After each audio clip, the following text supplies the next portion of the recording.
Hi, this is Miss McTaggart. In this video, we're going to be looking at wages and salaries, and we're going to be doing questions involving hourly rates. So, wages and salaries, it's always maybe worth asking your parents, what do they earn, how do they get paid? There's so many different ways to get paid. If you talk about a salary, I earn a salary as a teacher, so I get X amount per year. So if I saw a job advert for my job, it would tell me what my salary was for the full year. If I went to get a job maybe in Sainsbury's, it would tell me what my hourly rate would be.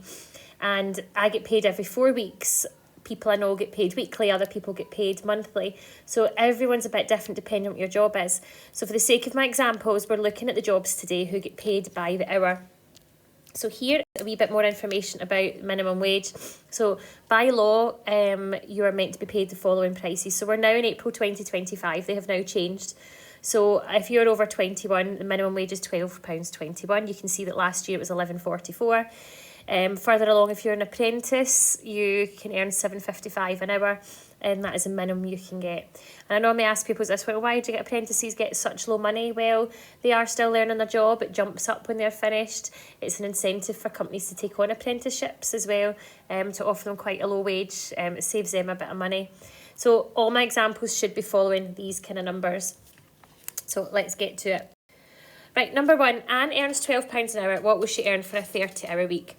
So I'm going to do my examples as far as possible without the use of a calculator, because in S1 and S2 and even National 5 applications, you can be asked these questions without a calculator. So it's good to be able to do it without. So if you get £12 an hour, it's really just a kind of proportion question. If 1 hour is 12, you need to work out 30. The sum is to do 12 times 30. And I've started with nice easy numbers. So without a calculator, to do 12 times 30, we do 12 times 3, which is 36. And then we add on that 0. So this person gets £360 a week. Now remember, that's not their final wage. That is just what's called their gross pay. There will be deductions and things coming off that for tax and insurance, etc. Okay, example 2. The painter gets £14.50 an hour and works 9 hours a day. What does he earn? So for this one shift, we have to do £14.50 times 9. And I'm just going to go straight to a sum.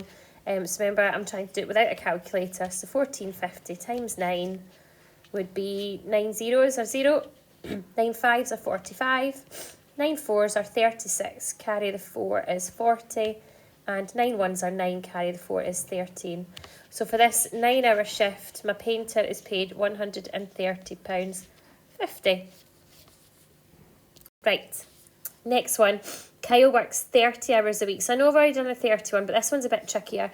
I use 30 quite a lot because full-time would be classed as 39, 40 hours, and 30 is a nice one to multiply by without a calculator a lot. So if I'm asking you to do £7.40 times 30, what we're really going to do is we're going to break down that 30 and we're going to think of this as 740 times 10 times 3. So if I multiply £7.40 by 10, I'm moving that decimal point one place over, so that becomes 74. And I've then just got 74 times 3 to do. 3 fours are 12, 3 sevens are 21, add 1 is 22. That's a nice number. So this person earns £222 for their week's shift. Okay, next one. Fred earns £341.25 and he works 35 hours a week. So this is a bit different. For this one, I've told you his wage and I've told you the number of hours, so we need to work out what his hourly rate was. So I'm working backwards. You need to figure out what have I times by 35. So the sum we're doing this time is 341 divided by 25. Now this would be a calculator question, definitely. If I wanted to be non-calculator, I'd have to do much easier numbers. So when you divide that by 35, it helps if I write down the sum. We divide by 35, that gives us £9.75. So that is what he earns an hour. Now that is below minimum wage, so I'm assuming Fred is an apprentice or an under 21-year-old for this one. So his hourly rate is £9.75.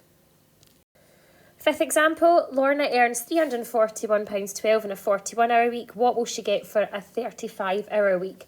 So we need to work out something in between there. We can't go straight from 41 to 35 hours, so we need to work out what 1 hour is. So we're going to do the £341.12. We're going to divide that by 41, and that will tell us what she gets an hour. We can actually do this all in one sum, but I'm going to break it down into logical steps. So that works out that she gets £8.32 per hour. So then 35 times £8.32 will be £291.20. Now, remember to put your zeros on at the end. My calculator only came up with a 0.2. So she actually would get £291.20 for a 35-hour week.